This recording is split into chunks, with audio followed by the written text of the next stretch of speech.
Juliana Stratton just released an ad, I believe, 2, 3 days ago or so.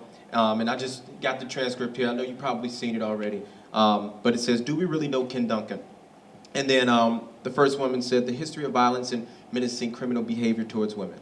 And then another person says, "Found guilty of battery." Then someone else said, "Voted to allow people to carry loaded guns on our streets. Failed to pay child support. Voted with Republicans to cut child care for thousands of kids. Tried to weaken punishment for sex offenders. Violated protection orders. So why is he still in charge?" And then it ended with the text, "Say no to Ken Duncan." Respond to that. That is the epitome of why Illinoisans are disgusted with politics.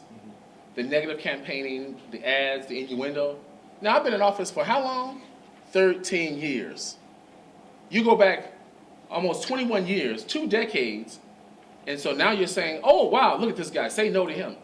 Every single one of those unions have supported me every election cycle, primary and general.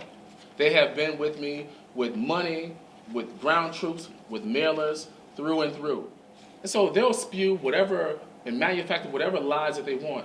So here's what I say. First off, Ken Duncan does not have a perfect history. 21 years ago, hell, I look at some of you all 21 years ago, or some of your parents, or some of the friends or family members that you know. You may find a mugshot.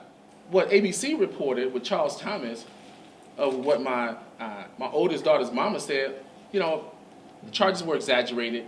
He is not violent. He is not an abuser. And it's a shame. She made it real plain that this was by and large exaggerated and manufactured. But the fact is, I have a mugshot. The real question is, what have I done since I've received that mugshot? And there are no violations of orders of protections in the plural sense. There is they asked about a jail time. What was the jail time? Tom Dart at the Cook County Jail can't find any records. They will say and stoop to whatever level because they're so desperate, because they have nothing to present with my opponent. She's been a political hack for several administrations before, and now she wants a free ride. I introduced a bill back in May of 2015 that included every MAP payment, funding for every state university, funding for every community college. It passed democratically out of the House, democratically out of the Senate. Now, add that with the public safety bill, the human services budget bill, the general services budget bill, along with the elementary and secondary education bill. And we were close to $4 billion out of whack. And the problem with us in the House and Senate is we are not pressing our leaders to sit in the room and not come out until there is a deal, a budget, an agreement, so the people, the citizens, can stop suffocating financially across this state.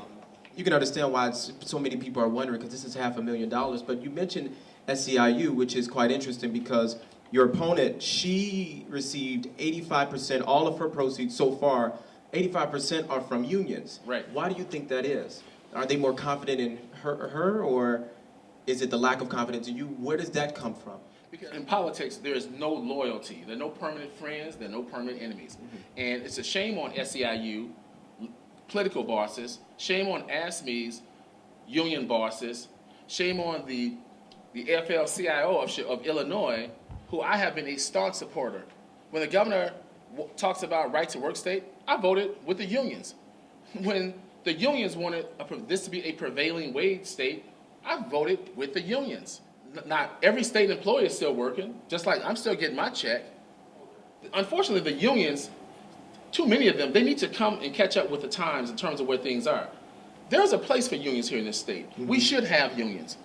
No one should be taken advantage of. I've been on cutting-edge legislation with unions, but I wasn't convenient for them this time. They're trying to create a boogeyman scenario. Oh, you sided with Rauner. Sided with Rauner for what? Getting $2 billion released? For our seniors, for our child care, for our developmentally disabled? That's siding with somebody? Or is that getting something done? So they selected her because Mike Madigan told them that that's going to be their girl. Mike Madigan would not allow unions to come after one of its own members. I'm a Democrat through and through. I just happen to be an independent-minded Democrat. And I want to put people over politics. And I'm telling you, if you want someone who's going to be independent mindset, someone who's going to challenge the status quo of Springfield and move us forward and look for growth and look for new opportunities for us, Support me, Ken Dunkin, punch 121. Ken Duncan, thank you so much, man. We appreciate it. Mr. Short. Thank you. Thank you, my friend. That's great. All right. Thank you.